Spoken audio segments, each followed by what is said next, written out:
Listo.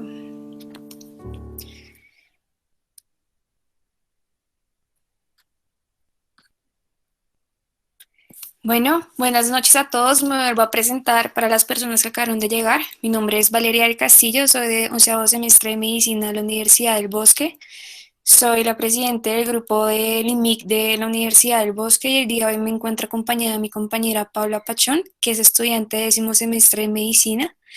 Y nos acompaña también el docente, nuestro tutor principal, que es el doctor Alejandro Durán, que es médico cirujano especialista en medicina interna y de docencia universitaria en la Universidad del Bosque y es especialista en nefrología de la Pontificia Universidad Javeriana. Em, Listo, entonces vamos a dar inicio a la exposición.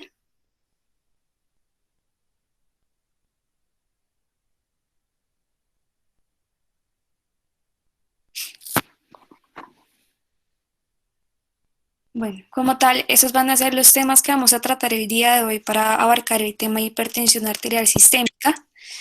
Entonces vamos a dar inicio con mi compañera Paula para empezar la exposición. ¿Ahí me escuchan? Sí, se escucha bien. Listo. Entonces, pues como mencionó mi compañera, estos van a ser los temas básicos que vamos a abordar. Es un tema que da para hablar de muchas cosas, pero pues intentamos tomar los puntos claves para poder realizar una buena charla. Entonces, pues para empezar, tenemos que entender qué es la presión arterial, que es definida como la fuerza que ejerce la sangre contra las paredes de los vasos sanguíneos, y vamos a tener dos valores. El primero que va a ser la presión arterial sistólica y el segundo que es la presión arterial diastólica. El primero que hace referencia a ese valor máximo de la presión cuando el corazón se está contrayendo, es decir, cuando está en la sístole, y el segundo, que es la diástole, es aquel valor mínimo de la presión arterial cuando el corazón está en relajación, es decir, en el periodo de la diástole. Como vemos acá en la parte inferior derecha, pues la presión arterial está definida por el gasto cardíaco y por la resistencia vascular periférica, pero hay muchos factores que influyen sobre esta, como lo vamos a ver ahorita. Entonces acá tenemos básicamente 5 sistemas que van a ayudar a regular lo que es la presión arterial. El primero, el sistema renina-angiotensina-aldosterona, donde quiero hacer como especial énfasis en lo que es el papel del electrolito de sodio, relacionado con la reabsorción de agua concomitante. Algo más que hay que tener en cuenta es la sensibilidad a la sal, que esta se define como una marcada elevación de la presión arterial sistólica en al menos 10 milímetros posterior a que la persona consume una carga de sodio de aproximadamente 5 gramos, y esto se da en poco tiempo a que la persona ingiere esta sal. Cuando es una persona sana que no tiene una hipertensión arterial instaurada, el organismo va a activar ciertos sistemas compensatorios para poder regular esto, como lo va a hacer la disminución de las resistencias vasculares, y además de esto, la producción de óxido nítrico por parte del endotelio. ¿Qué quiere decir esto? Que una persona con una lesión endotelial va a constituir un factor de riesgo adicional para que después pueda desarrollar la presión arterial. Entonces, en esta diapositiva queremos mostrarles a grandes rasgos lo que es el sistema renina-angiotensina-aldosterona, donde la renina, que es producida por las células yuxtaglomerulares, se va a originar en respuesta a 4 factores principales, que va a ser vasodilatación, aumento de la actividad renal simpática, la disminución del sodio y la disminución de la presión de perfusión renal. Esta renina va a permitir que el angiotensinógeno se convierta en angiotensina 1, posteriormente se convierte en angiotensina 2 mediante la enzima convertidora de angiotensina, y es aquí cuando empieza a tener un importante papel en el aumento de la presión arterial mediante mediante la unión a los receptores de angiotensina tipo 1. Cuando esto ocurre, vamos a tener 6 efectos grandes que van a llevar a una hipertensión. El primero va a ser la contracción de las células multisistémicas. El tercero, un aumento de esa resistencia vascular. El cuarto, un aumento en la aldosterona. El quinto, un aumento en la reabsorción de sodio, que se da más que todo en el túbulo proximal, mediante la activación de distintos sistemas, como va a ser la bomba sodio-hidrogeniones o la bomba sodio-potasio ATPasa, y la disminución del flujo renal. Algo importante que tenemos que tener en cuenta acá con la aldosterona es que esta se va a unir a lo que son los receptores de mineralocorticoides y va a inducir ciertos efectos, como va a ser la activación de los canales epiteliales de sodio, o también conocidos como ENaC, y esto que va a hacer, estimular más la reabsorción de sodio en el ducto colector cortical, y además se ha descrito que está asociado a otros efectos como la remodelación vascular, la fibrosis y estrés oxidativo. Y finalmente mencionarles acá la enzima convertidora de angiotensina tipo 2, que permite que la angiotensina 2 pase a angiotensina, la cual se relaciona con una disminución de la presión arterial por vasodilatación, natriuresis y efectos antiproliferativos. Entonces, volviendo a los sistemas, el siguiente es los péptidos natriuréticos atriales y cerebrales, que se van a producir en respuesta a una distensión de las aurículas y los ventrículos, y este se asocia con una disminución de la presión por natriuresis y vasodilatación. El siguiente es el endotelio, en donde aquí juega un papel importante lo que son las moléculas vasodilatadoras y las vasoconstrictoras, siendo la vasodilatadora principal el óxido nítrico, y de hecho se ha establecido que pacientes hipertensos a largo plazo empiezan a tener disminución de este óxido nítrico y pues generan mayor riesgo para empeoramiento de la hipertensión arterial. Entonces, pues conocemos la endotelina tipo 1, pero esto no quiere decir que pacientes hipertensos siempre tengan esta endotelina elevada, sino que esta lo que hace es aumentar la sensibilidad para que otras hormonas vasoconstrictoras como los tromboxanos A2 ejerzan su acción. El siguiente es el sistema nervioso central, en donde este es más activo en personas obesas o con enfermedad renal crónica, y va a ocasionar un aumento en las catecolaminas, una mayor actividad simpática y por ende un aumento en la presión arterial. Y el último, que es el sistema inmune, que está asociado a una mayor infiltración de macrófagos y mayor sensibilidad al sodio. Y por ende, esa mayor sensibilidad al sodio nos aumenta el volumen al arrastrar agua y mayor presión arterial. Igualmente se ha descrito que el aumento de las citoquinas va a empezar a generar una neoíntima en esos vasos, disminuye su luz y por ende mayor riesgo de presión arterial elevada. Aquí para resaltar lo que son los vasoreceptores aórticos y carotídeos, que están pues relacionados con el control del sistema nervioso, en que estos van a ser los encargados de regular la presión cuando sensan un cambio brusco en el cuerpo de la tensión arterial. Los quimiorreceptores, que van a responder a esos cambios de sustancias químicas, y pues la importancia del sistema renina-angiotensina-aldosterona, que pues ya vimos. Aquí simplemente es para recordar los dos centros cardiovasculares, el centro vasomotor, que está asociado con el control del diámetro de los vasos, y el centro del control cardíaco, que se divide en dos: el acelerador cardíaco mediante el sistema nervioso simpático y el desacelerador con el parasimpático.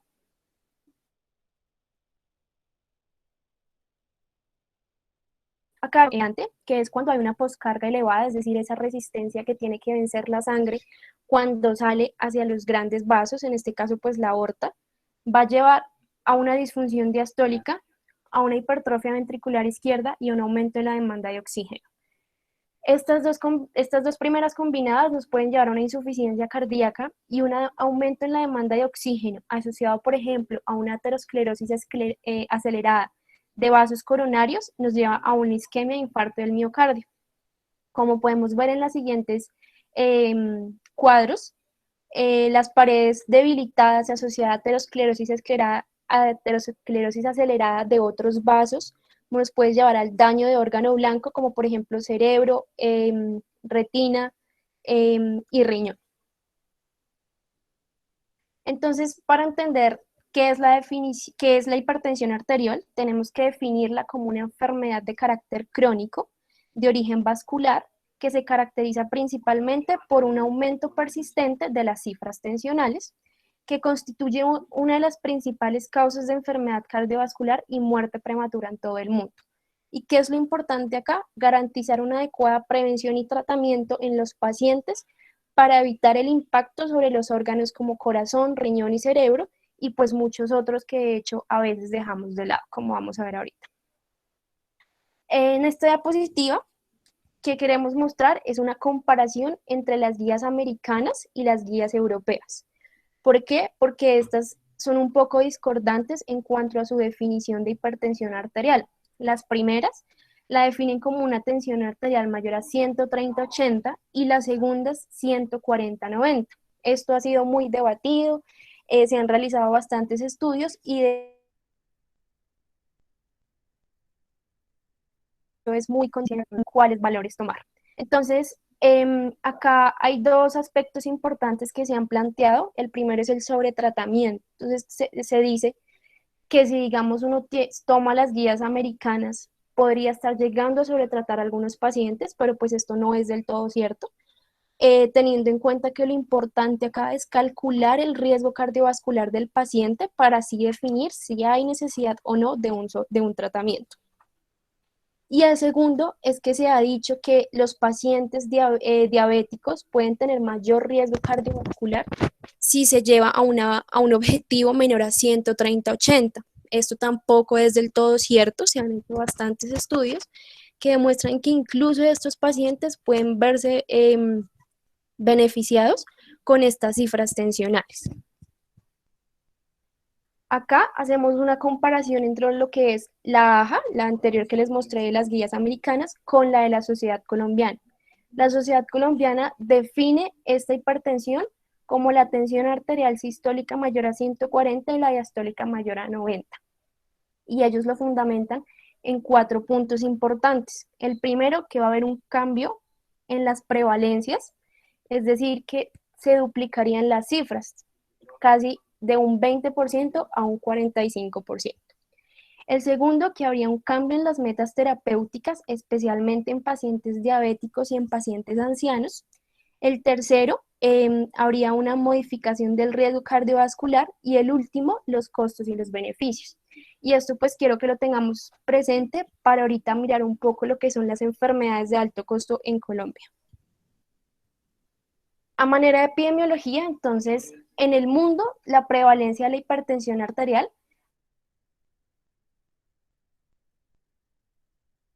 aumenta en todos los avances que se han tenido en cuanto a diagnóstico y tratamiento. Se estima que la prevalencia mundial es entre el 30 y el 45%, pues son cifras muy importantes que nos invitan pues a tener conciencia de la importancia de una adecuada prevención y tratamiento en los pacientes. Y se estima que más del 60% de los individuos mayores de 60 años cursan con hipertensión arterial. De hecho, también los últimos estudios han demostrado que para el año 2025 incluso podría aumentar entre un 15 y un 20% el total de los pacientes con hipertensión arterial y siendo así un total de 1.500 millones de individuos. A nivel de Colombia, entonces, tenemos que tener en cuenta que es un problema particular. ¿En qué sentido? En que Colombia es un país diverso, en el que hay muchas culturas, muchas formas de pensar y concebir la enfermedad.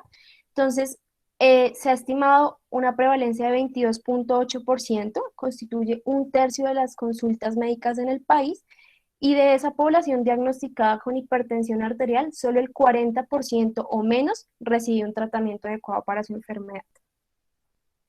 Acá es lo que les estaba comentando hace ratico, que son las enfermedades de alto costo en Colombia. Entonces acá les mostramos lo que es mujeres en el lado izquierdo, hombres en el lado derecho y el grupo etario. Este es un resumen de la prevalencia estimada entre el año 2015 y 2018.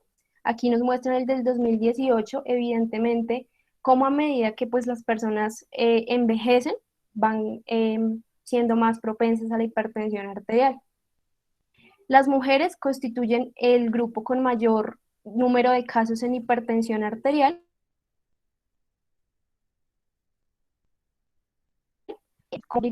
Había un aumento significativo. Por ejemplo, las mujeres pasaron de 7.5 casos por cada 100 habitantes a 9 por cada 100 habitantes en el 2018.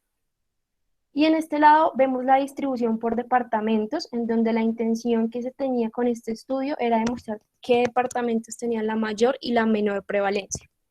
La mayor prevalencia se encontró en el departamento de Bolívar, donde eran 10 casos por cada 100.000 habitantes, seguido de Atlántico y Antioquia, y las menores prevalencias se encontraron en Guainía y Vaupés. Pero igualmente vemos que hay unas cifras importantes distribuidas pues en el país. En cuanto a los factores de riesgo, entonces tenemos lo que es el sexo, que es el sexo femenino, la edad, el tabaquismo, las dislipidemias, la diabetes mellitus, pacientes en sobrepeso u obesos, que tengan un historial familiar de primer grado de hipertensión arterial o de enfermedad coronaria o cardiovascular prematura. ¿A qué se denomina prematura?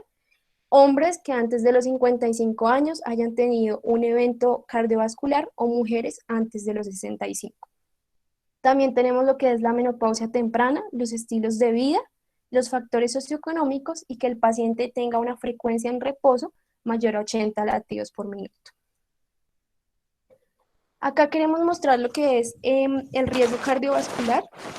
Está centrado pues en las guías europeas que toman el sistema SCORE. Es importante pues tener en cuenta que esto está diseñado para su población y más que todo en pacientes caucásicos. En Colombia es muy debatido cuál debería ser el sistema que se tiene que usar, si el Framingham o el Framingham modificado o el sistema SCORE. Pero pues aquí les mostramos el SCORE en relación a los factores de riesgo del paciente, la fase en la que se encuentra y el nivel que en el momento. Esto nos va a determinar si el paciente se encuentra en un riesgo bajo, un riesgo moderado, riesgo alto o riesgo muy alto. ¿De qué depende esto? Entonces depende de las situaciones que se le encuentren al paciente. Por decir, una enfermedad cardiovascular ya documentada o una diabetes con daño de órgano blanco. Entonces un riesgo muy alto nos va a determinar, por ejemplo, más del 10% de riesgo cardiovascular a los 10 años, mientras que un riesgo moderado está entre el 1 y el 5%. Para hacer el diagnóstico de la hipertensión arterial, entonces tenemos que tener en cuenta que se diagnostica obteniendo un promedio de más de 2 lecturas de la presión arterial en 2 o más ocasiones diferentes. Lo podemos hacer de una manera convencional con unas mediciones en el consultorio o por fuera de la consulta, donde tenemos dos modalidades. La primera, que es el monitoreo ambulatorio de la presión arterial, y el segundo, que es la automedición de la presión arterial. Ya vamos a ver un poquito de eso. Entonces, antes de continuar con esto, recordar un poco la importancia de una toma adecuada de la presión arterial, recordar los ruidos de Korotkov que están asociados a ese ruido que se produce cuando la sangre logra sobrepasar una obstrucción, en este caso sería la presión que está ejerciendo ese brazalete. Y los más importantes va a ser el de fase 1 y el de la fase 5. Nos va a determinar la sistólica y la diastólica respectivamente.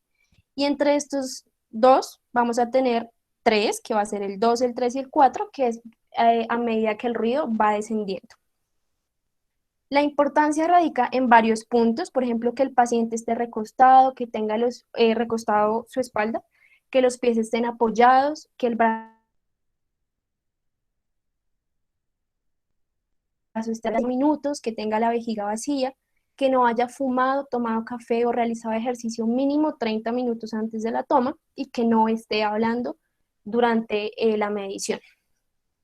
Importante tener también en cuenta que una cosa es la medición manual, como vemos acá, y otra es con el dispositivo electrónico, que pues es importante que estén validados. Aquí mostramos pues a grandes rasgos la importancia de que se cumplan todas las características mencionadas ahorita al momento de tomar la presión, porque pues esto nos puede variar significativamente los valores. Por ejemplo, que el paciente tenga piernas cruzadas, los cambia entre 5 y 8 milímetros de mercurio, que no haya descansado entre 10 a 20 milímetros de mercurio, o incluso que el paciente tenga dolor, los puede aumentar entre 10 a 30 milímetros de mercurio. Entonces, en cuanto a las modalidades por fuera de la consulta, la primera que vamos a ver es la automedición de la presión arterial.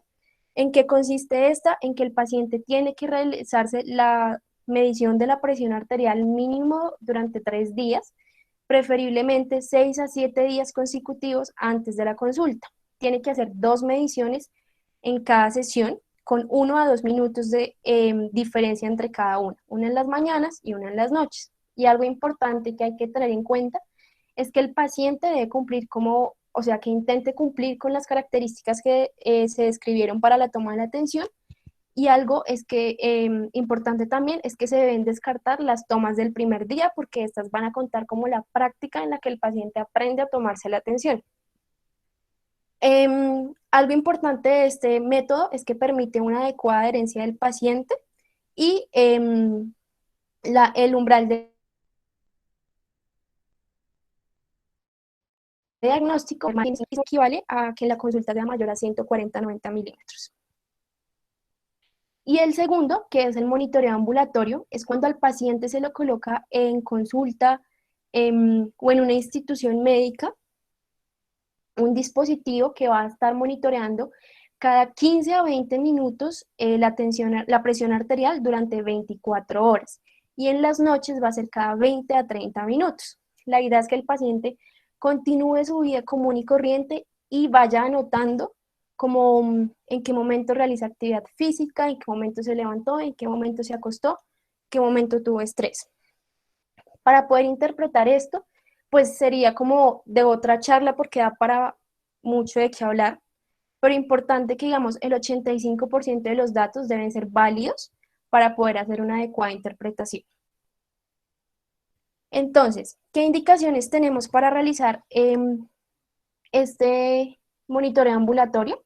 Confirmación del diagnóstico, control de la hipertensión, la identificación del fenómeno de bata blanca, que ahorita miramos un poquito en qué consiste esto, la identificación de la hipertensión arterial enmascarada, identificación de patrones anormales, como lo es una hipertensión diurna o una hipertensión nocturna aislada, la evaluación de hipotensión asociada a mareos y síncopes, el estudio de la hipertensión de alto riesgo y en pacientes como niños y embarazadas.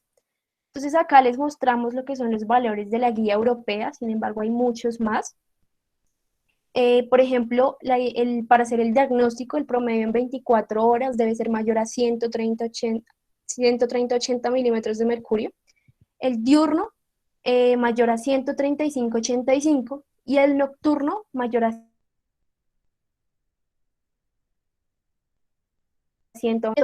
Es como ese descenso fisiológico de las presiones arteriales mayor al 10% durante la noche.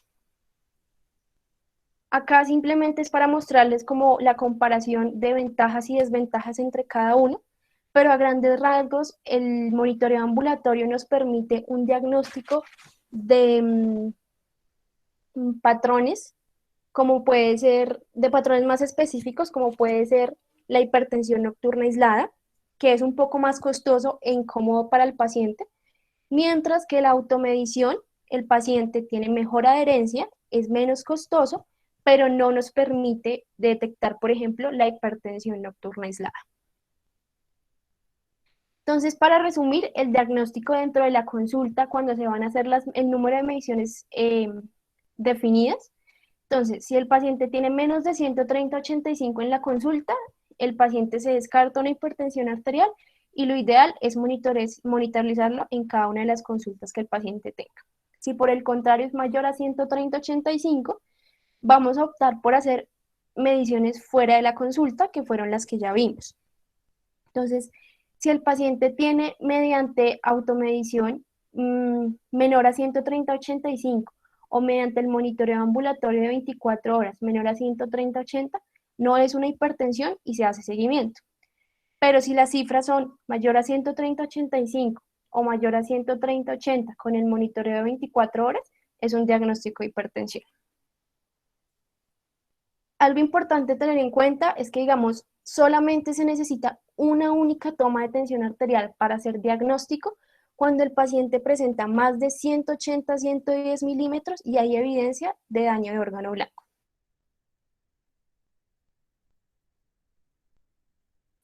Esa medición también por fuera de la consulta, a partir de las cifras de una presión normal alta o ya una presión mayor a 140-90, donde debemos realizar las dos mediciones adicionales y si esas cifras son mayores a 130-85, se repite la faltante. Y por último, si el paciente tenemos mayor de 140/90, vamos a hacer el diagnóstico de la hipertensión arterial, siempre considerando que para hipertensión mediante monitoreo ambulatorio y por automedición, los valores varían un poco. Y finalmente acá hablarles de lo que es la hipertensión arterial de bata blanca y la hipertensión enmascarada. Entonces, la hipertensión de bata blanca consiste en una respuesta vasopresora a una situación de alerta. ¿Cuál es esa situación de alerta? Estar en el consultorio. Entonces, ¿qué va a pasar acá? El paciente solo va a tener cifras elevadas cuando está en consulta, pero fuera de su casa, fuera de la consulta, van a ser normales. ¿Y esto cómo lo vamos a diagnosticar? Mediante el uso de la automedición de la presión arterial o el monitoreo ambulatorio. Se dice que es más prevalente a medida que avanza la edad en mujeres y en personas no fumadoras. Se asocia más que todo a pacientes con hipertensión grado 1 y en cuanto al riesgo cardiovascular, estos pacientes tienen mayor riesgo cardiovascular que las personas no hipertensas, pero tienen menor riesgo cardiovascular que las personas con una hipertensión arterial ya instaurada. Y lo ideal es hacer una confirmación a los 3 o 6 meses, de nuevo con una de estas dos opciones, de monitoreo ambulatorio o automedición de la presión. Y la hipertensión enmascarada consiste en aquellos pacientes que tienen cifras elevadas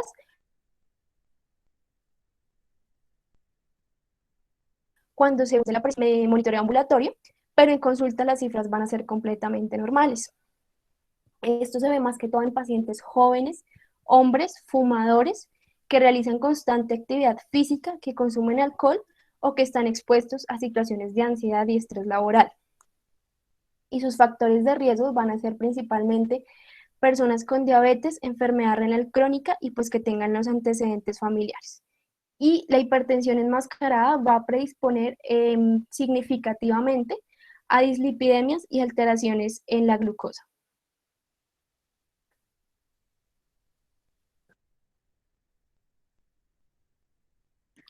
Listo. Entonces, al hablar de las causas de hipertensión arterial, conocemos hipertensión arterial esencial o primaria, que esta corresponde al 90 hasta el 95% de los casos y su etiología suele ser multifactorial. De este porcentaje se estima que en un 35-50% de los pacientes hay un antecedente familiar de hipertensión, por lo que se piensa que esta presenta un fuerte componente hereditario. Y como tal, la que encontramos en la hipertensión arterial secundaria, que es de causa específica, esta puede ser potencialmente curable si se diagnostica a tiempo, por lo que es importante siempre buscar a los pacientes en los que haya la sospecha, ¿listo? En la gran mayoría de las literaturas se menciona que este tipo de hipertensión corresponde al 10% de los casos, como les acabo de mencionar. Sin embargo, se piensa que en realidad puede llegar hasta ser de un 20% de los casos de hipertensión. Bueno, entonces ahora bien, cuando debemos sospechar la hipertensión arterial secundaria, pues la guía europea nos muestra una tabla que nos enseña las características que nos deben hacer pensar en esta. Entonces acá, como podemos ver, habla de los pacientes jóvenes menores de 40 años que presentan hipertensión arterial grado 2 o de aparición de hipertensión arterial de cualquier grado, pero que se haya manifestado en la infancia. Cuando hay una elevación repentina de la presión arterial en pacientes que eran normotensos antes, cuando presentan hipertensión arterial resistente, cuando tienen una hipertensión arterial grave o emergencia hipertensiva, cuando hay un daño de órgano extenso, características clínicas o bioquímicas compatibles con causas endocrinas de la hipertensión arterial o de enfermedad renal crónica, como ya les mencionaré más adelante, cuando hay características clínicas de apnea obstructiva del sueño y síntomas compatibles con feocromocitoma, o cuando presentan un antecedente de la misma. Entonces, entre las causas de hipertensión arterial secundaria encontramos el síndrome de apnea obstructiva del sueño o SAOS, como muchas personas lo conocen, que es la causa más común y corresponde entre el 5 hasta el 10% de los casos. Entonces, es fundamental una buena anamnesis y un adecuado examen físico para poder sospechar ciertas patologías que nos podrían estar ocasionando la hipertensión arterial en los pacientes. Adicionalmente, el interrogatorio es fundamental. Entonces, no solo a los pacientes hay que preguntarles, sino que a los familiares también. Esto, siempre que podamos contar con ellos, nos pueden ser de gran ayuda.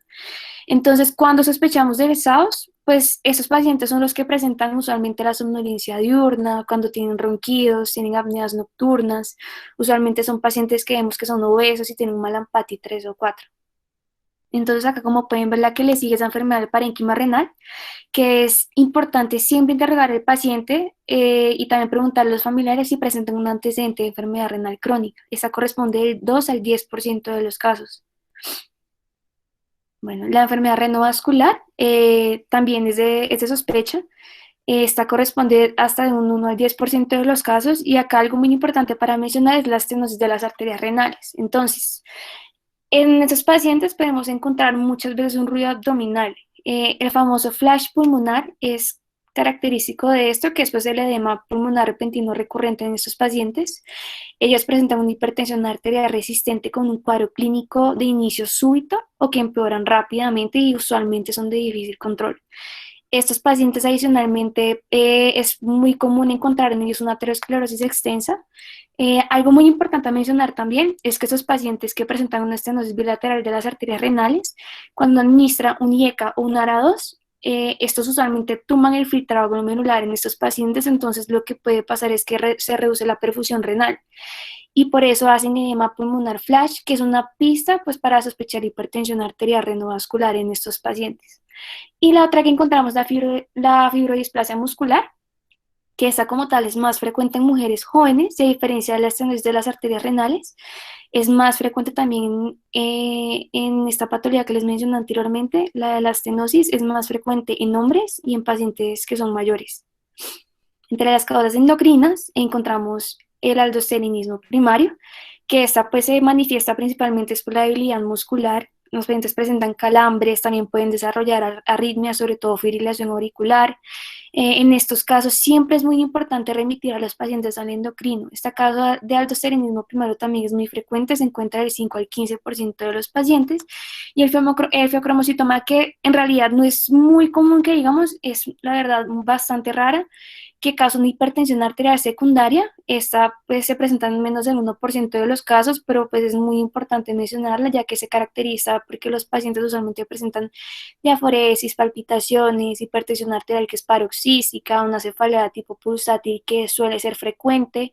Adicionalmente, la presión arterial en esos pacientes es demasiado lábil. Entonces, ¿qué pasa? Pues ella se puede elevar y puede verse precipitada, por ejemplo, por el uso de fármacos. Entonces se habla mucho de que cuando utilizan beta bloqueadores, antidepresivos tricíclicos, opioides y demás, pues se puede ver una alteración en esto. También hay otras causas importantes endocrinas que no mencioné acá, pero también se encuentra el hipotiroidismo y el hipertiroidismo, que también son causas muy importantes, por lo que es fundamental siempre buscar síntomas y signos que pueden ser sugestivos de enfermedad tiroidea. Bueno, eh, otra causa muy importante que muchas veces pasamos por alto son las drogas y el alcohol. El uso de drogas como la cocaína, las anfetaminas, los AINES y los corticoides nos pueden causar hipertensión. Bueno, otras también importantes que salen en el esquema, pues como ustedes deben conocer, la coartación aórtica también es una causa muy importante, el hiperparatiroidismo, que usualmente son pacientes que presentan una hipertensión arterial refractaria, y el famoso síndrome de Cushing. Ahora bien, entonces al hablar de la evaluación del paciente hipertenso es fundamental realizar una adecuada evaluación clínica. Entonces, esa se debe enfocar en primero establecer el diagnóstico como tal de hipertensión arterial, establecer cuál es el grado de hipertensión arterial que tiene mi paciente, identificar cuáles son las posibles causas endocrinas que él puede tener, identificar los factores de riesgo, también identificar los que pueden contribuir a la presentación de la enfermedad. Entonces ahí se habla, por ejemplo, del estilo de vida, qué medicamentos está tomando, cuáles son los antecedentes familiares, identificar también los factores de riesgo cardiovasculares, como les mencionó Paula al inicio de la exposición, si presenta enfermedades concomitantes y establecer si el daño orgánico inducido por hipertensión arterial. Este es indispensable. Se debe evaluar tanto durante la anamnesis como en el examen físico.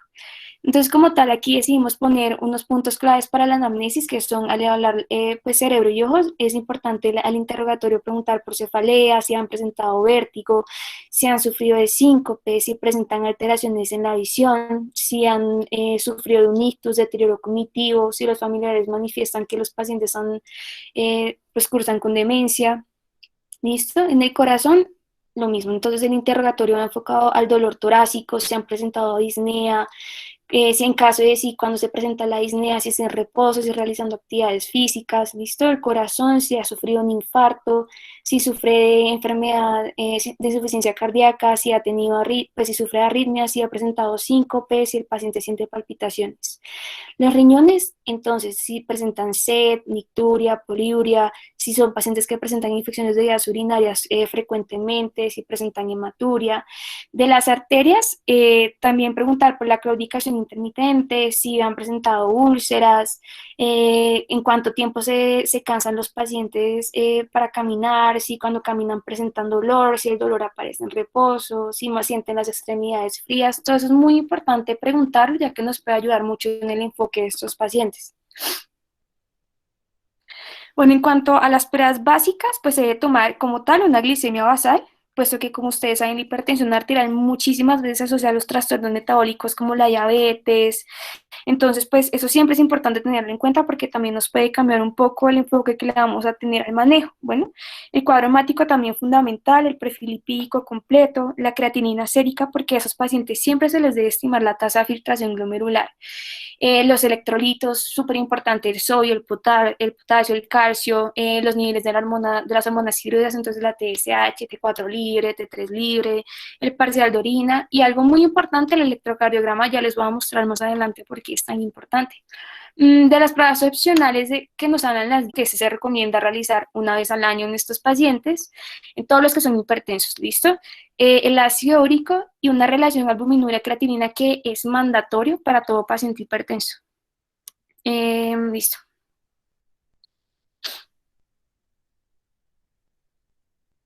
Bueno, entonces, ahora sí vamos a hablar de un tema que es súper importante cuando uno habla de hipertensión arterial y es la evaluación del daño orgánico inducido por esto. Bueno, entonces, como les decía, es fundamental porque el daño orgánico inducido por hipertensión arterial es frecuente y a menudo no se detecta en los pacientes. Entonces, la Guía Europea del 2018 a nosotros nos define a esta como una alteración estructural o funcional en las arterias, el corazón, los vasos sanguíneos, el cerebro, la retina y los riñones que se encuentran causados específicamente por una presión arterial elevada y como tal es un marcador de enfermedad cardiovascular preclínica y asintomática. Bueno, entonces es un hallazgo muy frecuente el daño orgánico en hipertensión arterial que es grave o de larga duración.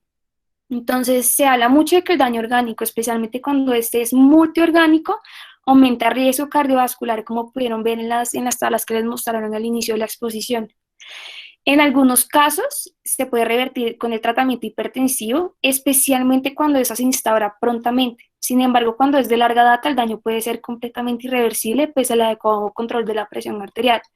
Pero el tratamiento antihipertensivo es fundamental, ya que puede retrasar la progresión del daño orgánico y también nos puede ayudar a reducir los riesgos cardiovasculares de los pacientes. Entonces, si ahora empezamos a hablar sobre el corazón. Entonces, si un individuo tiene hipertensión arterial, el corazón, especialmente el ventrículo izquierdo, tiene que generar una mayor fuerza para vencer la presión arterial sistémica, ¿verdad? Por lo que cuando sucede esto, el músculo cardíaco tiene que reclutar más fibras miocárdicas que como resultado, con el tiempo, va a generar que el ventrículo izquierdo se hipertrofie. El aumento crónico de la carga de trabajo del ventrículo izquierdo puede producir la hipertrofia ventricular izquierda, puede también ocasionar una relajación disminuida del ventrículo izquierdo, una dilatación de la aurícula izquierda. También los pacientes presentan un riesgo aumentado de desarrollar arritmias como la fibrilación auricular. También hay un aumento en el riesgo de insuficiencia cardíaca, ya sea con FEI preservada o con FEI reducida. ¿Listo? Entonces, la hipertrofia ventricular izquierda, como ustedes ya deben saber, es el agrandamiento y el engrosamiento de las paredes de las cavidades, de la principal cavidad que bombea la sangre del corazón. Y pues la causa más frecuente es por hipertensión arterial. Entonces acá se habla de cómo evaluarlo, pues principalmente se encuentra el electrocardiograma de 12 derivaciones, que la evaluación es la evaluación habitual para todo paciente hipertenso. Esta no es particularmente sensible para detectar la hipertrofia ventricular izquierda y como tal su sensibilidad varía dependiendo muchísimo del peso corporal del paciente, entonces esto siempre ténganlo en cuenta. La prevalencia de hipertrofia ventricular izquierda en el electrocardiograma, esta sí o sí aumenta la gravedad de la hipertensión arterial. Sin embargo, el electrocardiograma a nosotros no nos puede descartar la hipertrofia ventricular izquierda. ¿Por qué? Pues porque tiene una baja sensibilidad. Entonces, para precisar información detallada sobre la estructura y la funcionalidad, por ejemplo, si también queremos tomar decisiones, se habla mucho del uso del ecocardiograma transtorácico, como vemos acá, y pues como tal, se habla que también puede ser una manera de cómo evaluar la hipertrofia ventricular izquierda. Sin embargo, el electrocardiograma se habla de que sirve para el seguimiento de pacientes con hipertrofia ventricular izquierda. Bueno, el ecocardiograma transtorácico, como les mencioné, y la resonancia magnética, que es la técnica de elección, como la pregunta que les hicimos ahorita en el Kahoot, es la elección para la cuantificación anatómica y funcional del corazón. Entonces, esta siempre va a ser el gold estándar. Listo, entonces acá decidí ponerles este electrocardiograma que, pues como les decía, el electrocardiograma es una de las pruebas pues, de las que tenemos más fácil acceso en nuestra práctica clínica. Aquí lo que podemos ver es una tabla que nos pone la Guía Europea de Cardiología, en la que nos habla de un criterio que es muy, muy utilizado, que es el de Sokolov-Lyon, que lo que se hace es que se toma S en B1 o en B2, usualmente se toma la que tenga mayor voltaje, R en B5 o B6, lo mismo con el voltaje, y entre estas dos, si da un valor mayor a 35 milímetros, ya se piensa que el paciente está con un criterio de hipertrofia ventricular izquierda, ¿listo? A pesar de eso, muchas personas utilizan solamente el criterio Sokolov-Lyon, pero se encuentran muchísimos más. Se encuentra también el voltaje de Cornell, que se varía si es, dependiendo si se evalúa un hombre o una mujer, cambia los valores. Entonces, pues, eso es importante tenerlo en cuenta, ¿listo? Para que no vayan a utilizar solamente uno, porque puede que con Sokolov-Lyon no les dé, pero con el de Cornell sí les puede dar una hipertrofia ventricular izquierda. Listo. Entonces, principalmente por accesibilidad, utilizamos el índice de tobillo-brazo para evaluar la aterosclerosis avanzada en los pacientes. Bueno, entonces, este tiene un valor predictivo, es para las complicaciones cardiovasculares. En este caso, aquí lo más importante para mencionar es la rigidez del árbol arterial. Entonces, cuando se habla de cuando la presión de pulso se encuentra mayor a 60 milímetros de mercurio y la velocidad de onda de pulso carótido femoral es mayor a 10 milisegundos. ¿No? Estas usualmente se manifiestan como hipertensión arterial sistólica aislada, que es una presentación que es muy común en los adultos mayores, ya que muchas veces presentan hipertensión arterial, que pues cuando la presentan la manifestación suele ser esta. ¿Listo?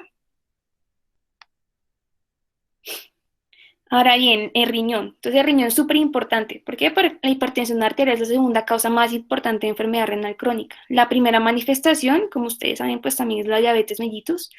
Esta es súper importante porque puede ser la primera manifestación de una enfermedad renal primaria sintomática, la hipertensión. Bueno, entonces alteraciones en la función renal se pueden evidenciar en estos pacientes. Entonces, ¿qué hay? Pues hay un aumento en la creatinina sérica.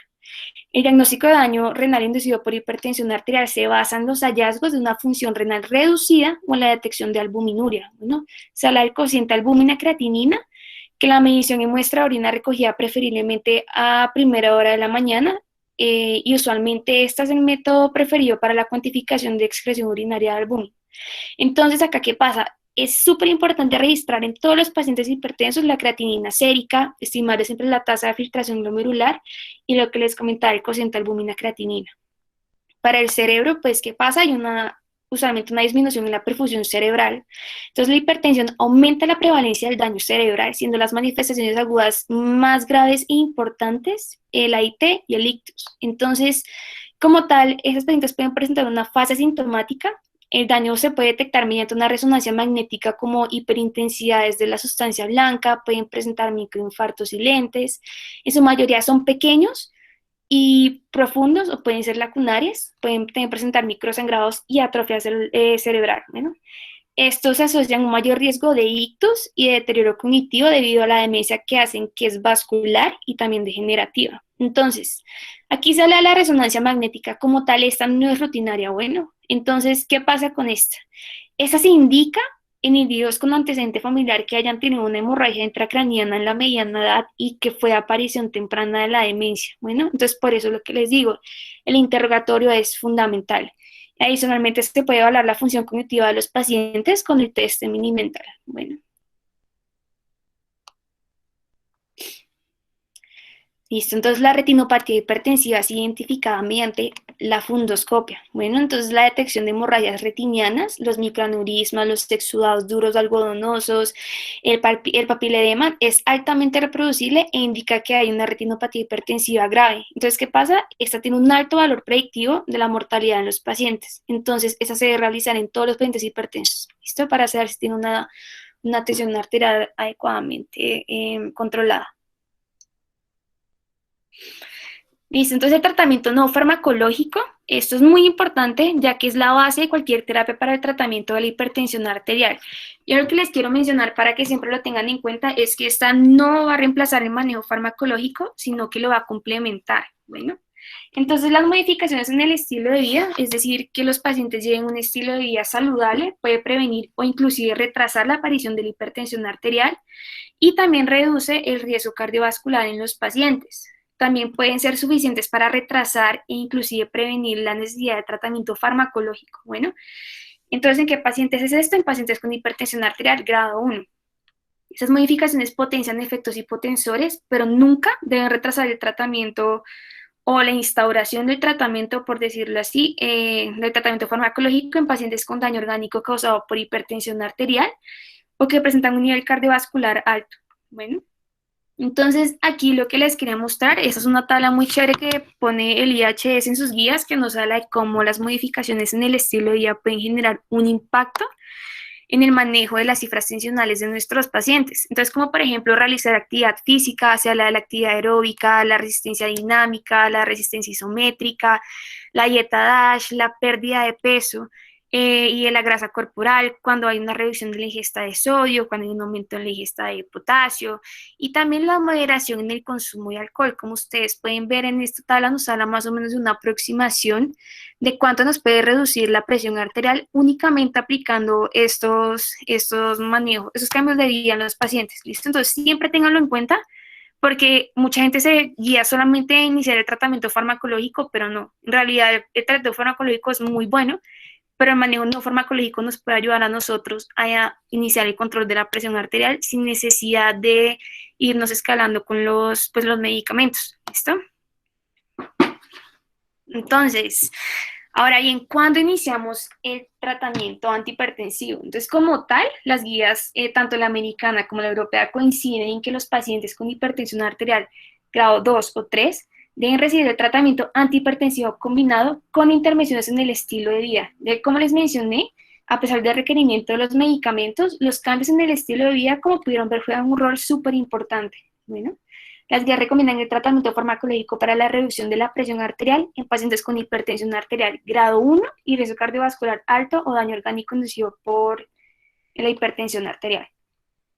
Cuando se habla del inicio del tratamiento antihipertensivo en pacientes con presión arterial normal alta, en las guías nos hablan, en la guía, la del 2013, si no estoy mal, recomendaba que no se debía iniciar el tratamiento en personas con la presión arterial normal alta y que tenían un riesgo cardiovascular bajo o moderado. Entonces, ¿qué pasa? Pues en ellos se recomendaban las intervenciones en el estilo de vida, ya que reducían el riesgo de progresión de hipertensión arterial establecida y también podían reducir adicionalmente el riesgo cardiovascular, por lo que se concluía que no se les debe ofrecer tratamiento hipotensor a este grupo de pacientes.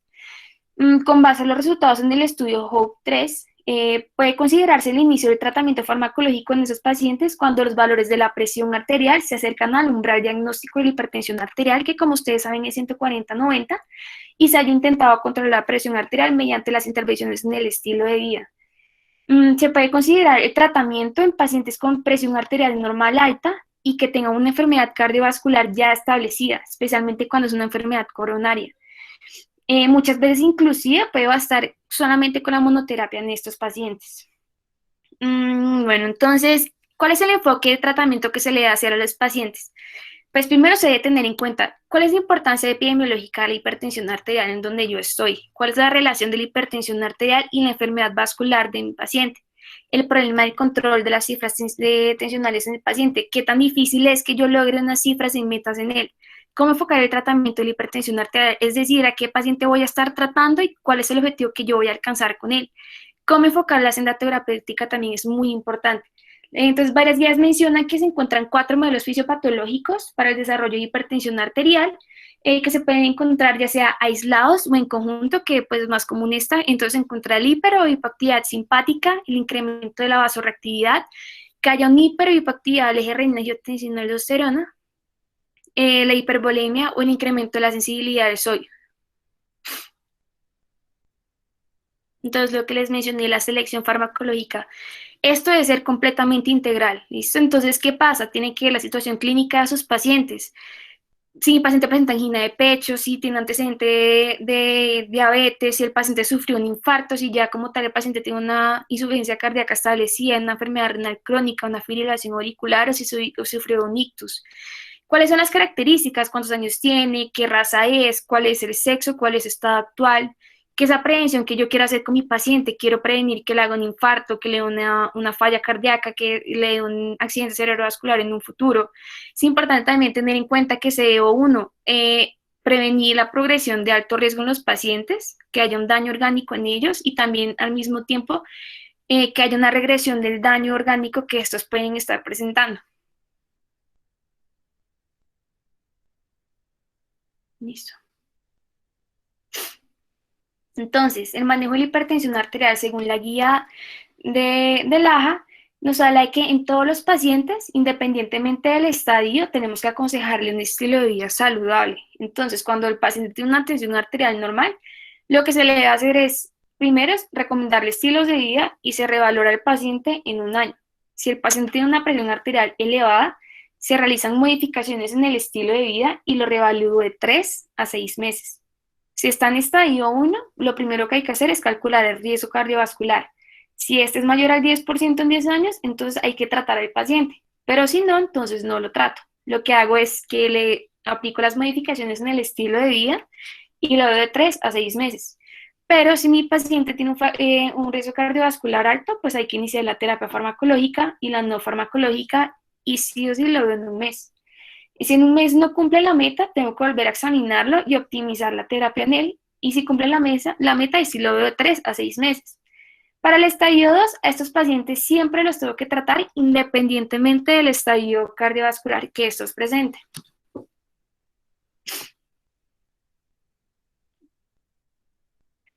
En el manejo de la hipertensión arterial, ahora hablando de las europeas, cuando el paciente presenta una presión arterial normal alta, solo se le deben modificar los estilos de vida, pero aquí algo muy importante que mencionan es que si el paciente presenta alguna indicación, como por ejemplo si tiene un alto riesgo cardiovascular o ya tiene una enfermedad cardiovascular establecida, como por ejemplo que se haya infartado, que tenga una alteración valvular, un daño orgánico, hay que considerar el tratamiento en estos pacientes. Para el grado 1 se dice que hay que modificar los estilos de vida, pero trátelo siempre y cuando el paciente tenga un alto riesgo cardiovascular o tenga una enfermedad renal instaurada. El tratamiento lo tengo que revisar de 3 a 6 meses en los pacientes. Para el grado 2, el manejo es con estilo de vida y el tratamiento, y lo mismo, la evaluación en 3 meses. Y finalmente, para el grado 3, es igual a lo mencionado con anterioridad. Entonces, los medicamentos que están viendo son los medicamentos de primera línea. Entonces, son fármacos que en realidad son muy seguros, no tienen tantos efectos adversos y la vida media de estos medicamentos es larga. Entonces, eso significa que el paciente no tiene que estar tomando muchos medicamentos en varios momentos del día. Y lo más importante es que esto facilita a que ellos tengan una mejor adherencia al tratamiento farmacológico. ¿Listo? Entonces, iniciando con los bloqueadores del sistema renina-angiotensina, pues primero encontramos los IECA. Entonces, pues a grosso modo los IECA y los arados son los más utilizados. Estos nunca se deben combinar, ya que no aportan beneficios adicionales y aumentan el riesgo de complicaciones renales adversas, ¿listo? Entonces, de los IECA encontramos el enalapril, que es el más utilizado, también se encuentra el captopril, que también es muy bueno. Se encuentra el ARA2, está el losartán, que es un medicamento muy bueno, tiene un efecto uricosúrico que es benéfico para los pacientes que cursan con hiperuricemia, al igual que el irbesartán. También encontramos los bloqueadores de canales de calcio. Entonces, pues acá lo importante es que recuerden que hay los dihidropiridínicos y los no dihidropiridínicos. Entonces, los dihidropiridínicos son los de primera línea y estos como tal bloquean los canales de calcio del músculo liso, de los vasos sanguíneos. Entonces cuando no hay liberación del calcio, no hay vasoconstricción. Entonces permiten que el vaso esté más dilatado y por eso son los más utilizados. En este caso se encuentra la amlodipina, el nifedipina y la nicardipina. Estos son medicamentos de amplio uso y son eficaces en la prevención de complicaciones cardiovasculares graves y también de la mortalidad. Y pues finalmente encontramos a los diuréticos tiacídicos, que entre los más utilizados encontramos la hidroclorotiazida. Estos actúan a nivel del túbulo distal en el canal sodio-cloro y evitan la reabsorción de sodio por medio del túbulo distal. ¿Listo? Entonces también se pueden encontrar los tiacídicos like, como la clortalidona y la indapamida.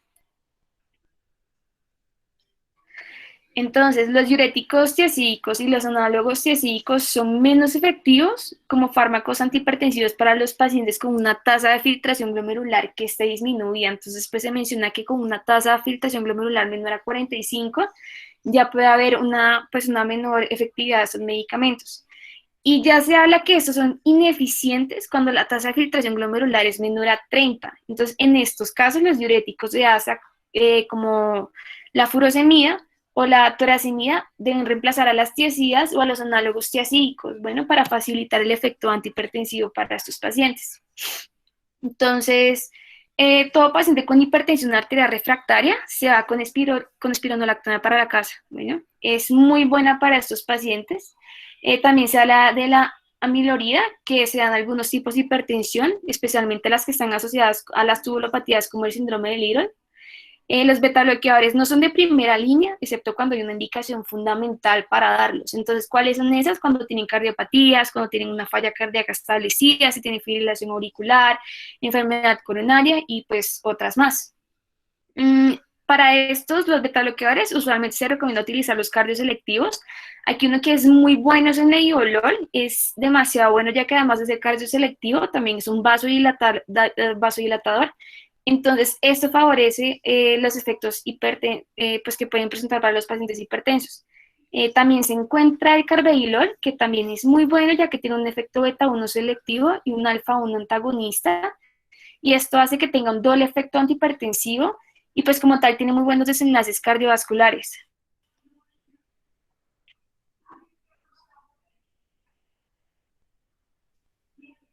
Listo, ahora bien, cuando hablamos del inicio del manejo farmacológico, tomamos este esquema del ISH que explica muy bien cómo debemos iniciar el manejo del mismo. Entonces, pues lo primero es que el inicio del tratamiento para la mayoría de los pacientes es con una sola píldora de 2 fármacos a dosis baja, para así mejorar la velocidad y la eficacia y al mismo tiempo el control de la presión arterial. Entonces, como pueden evidenciar en este esquema, los medicamentos de primera línea son o los IECA-UARA2, un bloqueador de canales de calcio y un diurético tiacídico o tiacídico-like. En el segundo step, cuando no hay un control adecuado, se utiliza también una combinación de los 2 fármacos.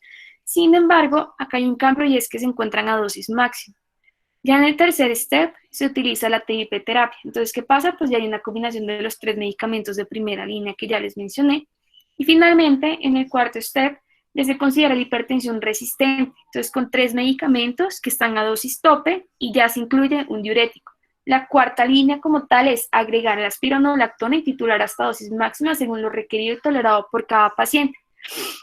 Es importante acá resaltar que el uso de otras clases de fármacos antihipertensivos en casos infrecuentes de hipertensión arterial, que no se controlan con los medicamentos de primera línea, pueden ser también tratados con beta-bloqueadores, con clonidina, con prazosil o con minoxidil. Aquí algo muy importante para mencionar es con los pacientes de raza negra. Se ha encontrado que estos individuos usualmente presentan niveles bajos de renina plasmática y de angiotensina 2, y esto hace que se encuentre suprimida la actividad de en respuesta a la concentración de la sal, con retención de sodio y del volumen extracelular, produciendo una excreción más enlentecida de sodio en estos pacientes. Entonces, ¿qué pasa? Pues con ellos se recomienda más el inicio del tratamiento con diuréticos y bloqueadores de canales de calcio. Entonces, ese es el esquema famoso de las guías europeas, que son muy utilizados en la práctica clínica y son también muy conocidos porque son muy fáciles de interpretar y aplicar pues en la práctica clínica, por lo que decidimos traerlo. Pero básicamente es lo que les mencioné con anterioridad. Entonces, para la mayoría de los pacientes, el algoritmo recomienda un tratamiento inicial con una combinación de 2 fármacos. De ser posible, con una píldora única, ya como que les había mencionado que facilita también la adherencia de tratamiento para estos pacientes. Mm, las dos combinaciones de fármacos preferidas usualmente es un IECA o ARA2 con un bloqueador de canales de calcio o un diurético. Aquí sale que un beta bloqueador combinado con un diurético o cualquier fármaco de las primeras clases es una alternativa cuando el paciente presenta una indicación específica, como les había mencionado, que el paciente hizo alguna angina, infarto agudo de miocardio, insuficiencia cardíaca, cuando no pueden controlar adecuadamente su frecuencia cardíaca. También se habla de que el uso de la monoterapia en pacientes de bajo riesgo que tienen hipertensión arterial grado 1 o que tienen una presión arterial sistólica menor a 150 milímetros de mercurio, en pacientes con riesgo muy alto pero que tienen una presión arterial normal alta o pacientes mayores frágiles, son los que pues, se les puede considerar dar el tratamiento únicamente con monoterapia, ¿listo? Pero pues esto es básicamente lo que les mencioné en la anterior diapositiva. Ahora con la enfermedad coronaria, entonces lo que les decía, los betabloqueadores ya cuando el paciente presenta una indicación especial o pues específica como les había dicho, aquí ya tiene que ir incluido sí o sí un betabloqueador. Bueno, entonces como tal son los mismos steps, pero aquí lo que ya se tiene en cuenta es que para el manejo ya va incluido este grupo de medicamentos.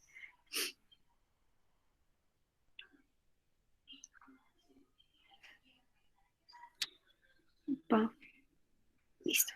Entonces, con la enfermedad renal crónica, lo que les contaba, aquí también depende mucho de la tasa de filtración glomerular del paciente. Por eso les recalcaba tanto la importancia de la estimación de esta. ¿Por qué? Porque si el paciente tiene una tasa de filtración glomerular menor a 30, pues ya es importante considerar el tratamiento con la furosemida. ¿Listo? De resto, lo que les decía, el tratamiento como tal es muy parecido en todos, sin embargo, para las diferentes condiciones de los pacientes hay que tener en cuenta cuando es importante pues, realizar ciertos cambios de los medicamentos de primera línea para lograr un manejo más óptimo de la presión arterial.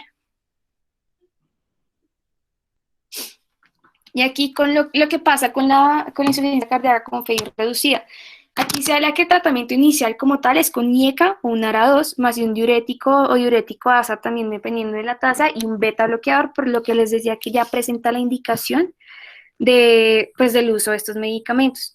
Ya para el segundo paso, cuando el paciente no controla adecuadamente las cifras tensionales, se habla de que puede ir un IECA o un ARA2 más un diurético ASA, el beta bloqueador y el ARNI. Entonces, ¿qué es el ARNI? El ARNI es acubitrilo valsartán. Entonces, como ustedes saben, el valsartán es un ARA2. Entonces, como tal, no hay un problema, por decirlo así, para uno hacer la transición entre el valsartán al sacubitrilo valsartán. Perdón, de un ARA2 al sacubitrilo valsartán. Cosa que sí cambia en el contexto de un paciente que está tomando un IECA, ¿listo? Entonces, si le queremos hacer al paciente el cambio de un IECA al ARNI, es importante suspender el medicamento por un lapso de 36 horas para evitar los efectos adversos del medicamento, para nosotros poder dar inicio a estos medicamentos y se les va haciendo la titulación adecuada, ¿listo?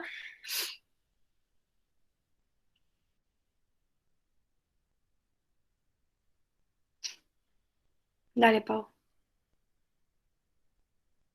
Entonces, aquí esta tabla que nos trae Jack, que habla una comparación entre las guías europeas y las americanas en cuanto a los objetivos de la presión arterial, pues en realidad es una tabla que es bastante buena, ya que nos muestra que los objetivos a grosso modo podemos notar que pues es mucho más laxo en las europeas en relación a las americanas, que todas tienen que estar en las americanas por debajo de 130-80 como pueden ver, que como tal los objetivos, pues para así hablarles como tal de estos, es un tema bastante controversial, ya que como tal no existe una meta específica para cada paciente. ¿Por qué? Porque toca individualizarlos. Hay que tener en cuenta que entre más viejo sea el paciente, por ejemplo, presenta mayor riesgo de ortostatismo, entonces hay que tener muchísimo cuidado con las cifras sesionales en ellos, ya que no pueden manejarlas muy bajitas, ¿listo? Porque pueden presentar complicaciones a largo plazo. De hecho, cuando vemos la guía del ISH, se sostiene muchísimo con las guías europeas en cuanto a las metas de tratamiento. Ellos hacen referencia a que, pues, lo esencial es que nosotros hagamos una reducción de la presión arterial de al menos 20 a 10 milímetros de mercurio para lograr idealmente una presión arterial menor a 140-90. Pero lo óptimo en los pacientes es que dependiendo de la edad, Por ejemplo, si tiene menos de 65 años, la presión arterial objetivo es menor a 130/80 en caso de que el paciente lo tolere. Pero es muy importante resaltar que esta no debe ser menor de 120/70. Si el paciente es mayor a 65 años de edad, la presión arterial objetivo es menor a 140/90, lo mismo, si lo tolera. Porque es importante que ustedes cuando estén con sus pacientes evalúen si el paciente presenta cuál tipo de fragilidad, si presenta independencia, si es funcional, en qué contexto está el paciente. ¿Listo? O sea, lo que les digo es que siempre miren al paciente completamente, entonces no se vayan a guiar tanto de lo que les dice las guías a ustedes de cuánto tiene que ser el objetivo con los pacientes, es dependiendo de lo que el paciente tolere, entonces eso ténganlo siempre muy en cuenta. Entonces, cuando sale hipertensión arterial resistente, entonces, la hipertensión arterial resistente, perdón, bueno, la hipertensión arterial resistente se define como una presión arterial que es tomada en consulta, que se encuentra por fuera de metas y que el paciente se encuentre con más de 3 medicamentos antihipertensivos en dosis óptima, incluyendo un diurético, o cuando la presión arterial está menor a 130/80, pero el paciente requiere de más de 4 medicamentos para mantener esta presión arterial. Entonces, antes de hacer el diagnóstico como tal, es importante que nosotros hagamos una exclusión de la pseudoresistencia, ya que usualmente esto es lo más frecuente. Ocurre principalmente porque los pacientes tienen una mala adherencia al tratamiento. Entonces, es muy importante lo que les digo, evaluar si el paciente en realidad si es juicioso tomándose los medicamentos que pues, se le formularon para el manejo de la presión arterial. Inclusive también puede darse por la mala toma de la presión arterial, por lo que el paciente también puede estar presentando lo que les decía Paola, un fenómeno de bata blanca o por medicamentos que le estén aumentando la presión arterial también pueden ocasionar una pseudoresistencia. Ya después de descartar la pseudoresistencia y aplicar las modificaciones en el estilo de vida de los pacientes, pues ya ahí se puede pensar como tal en una resistencia. Entonces, como tal, lo que nosotros vemos acá que es lo más frecuente son el hiperaldosteronismo primario, una enfermedad renal crónica, la apnea del sueño, o sea, el SAOS, enfermedad renovascular aterosclerótica. Es importante también que ustedes evalúen qué medicamentos están tomando los pacientes. Como les decía, hay medicamentos que nos pueden aumentar la presión arterial. En mujeres es súper importante los anticonceptivos orales. También es importante si los pacientes toman esteroides como la prednisolona, si tienen tratamientos para el cáncer, si toman AINES, si toman medicamentos antigripales, también aumenta la presión arterial. Algo muy importante de lo que habla la guía es que hay pacientes que presentan características que nos pueden hacer pensar también en una hipertensión arterial resistente. Entonces, cuando tienen enfermedad avanzada, que son mayores de 75 años de edad, cuando son obesos, eso es muy frecuente, la hipertensión arterial resistente en pacientes que son de raza negra, cuando tienen también una ingesta excesiva de sodio, entonces lo mismo. Es importante las modificaciones en el estilo de vida de los pacientes. Eh, Otras causas que son poco comunes, el feocromocitoma, como les decía al comienzo, que es menor al 1% de las manifestaciones, la coartación aórtica también, la displasia fibromuscular en mujeres, la enfermedad de Cushing y el hiperparatiroidismo.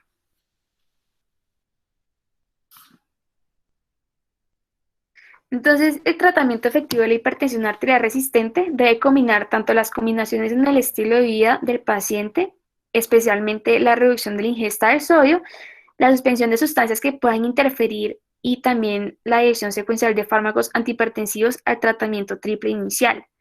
Entonces, como tal, la estrategia que parece más efectiva es la adición del tratamiento diurético para reducir la sobrecarga de volumen, junto con la restricción de la ingesta de sal, sobre todo para los pacientes que tienen enfermedad renal crónica. Entonces, el control de la presión arterial puede mejorarse aumentando la dosis de diuréticos o cambiando un diurético más potente del tipo de los análogos tiazídicos como la clotariidona o la indapamida. Entonces, como tal, se debe sustituir los diuréticos tiazídicos o los análogos por un diurético de asa cuando la tasa de filtración glomerular sea menor a 30, como pues ya les había contado antes. Aunque la hipertensión arterial resistente puede mostrar una reducción de la presión arterial, cuando se aumenta la dosis de los diuréticos, la mayoría de los pacientes requieren de la administración de fármacos adicionales. También, como tal, se puede considerar pues aplicar a los pacientes o iniciarles como tal el tratamiento con espironolactona hasta 50 miligramos día para bloquear los efectos biológicos de la aldosterona. No todos los pacientes pueden tolerar la espironolactona puesto que este medicamento tiene un problema muy grande y es que tiene efectos secundarios antiandrogénicos. Entonces, ¿qué pasa? Pues pueden producir sensibilidad mamaria, pueden ocasionar ginecomastia hasta en un 6% de los pacientes. Algo muy importante que hace que los pacientes dejen de tomar esos medicamentos es que en los hombres causan impotencia y también en las mujeres causa trastornos menstruales. Entonces, la espironolactona se debe usar en pacientes con, primero, una tasa de filtración glomerular que sea mayor a 45 y que presente una concentración plasmática de potasio menor a 4,5 milimoles.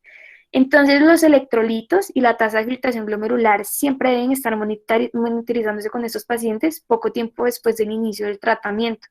Y luego, al menos una vez al año, pues deben seguir también con el control de esta. Diuréticos alternos a la espironolactona. Cuando esta no se tolera por los efectos secundarios que ya les mencioné, podría ser la prerenone, que puede ser de 50 a 100 miligramos día. Entonces, pues también para que lo tengan en cuenta ahí. También recientemente se ha observado que la amilorida y esa 20 miligramos día puede ser tan efectiva como la espironolactona para la reducción de la presión arterial en estos pacientes. Aquí algo importante es que estos pacientes siempre deben estar evaluados por un especialista y el seguimiento para ellos sí debe ser estricto, ¿listo? Porque tenemos que evitar que esos pacientes hagan daño orgánico o que hagan crisis hipertensiva en un futuro. Entonces, aquí ya finalizamos nuestra exposición de hipertensión arterial. Les queremos agradecer a todos por su asistencia el día de hoy. Nos complace mucho saber que pues, les interesan mucho estas charlas de nuestro grupo y queremos pues darles las gracias.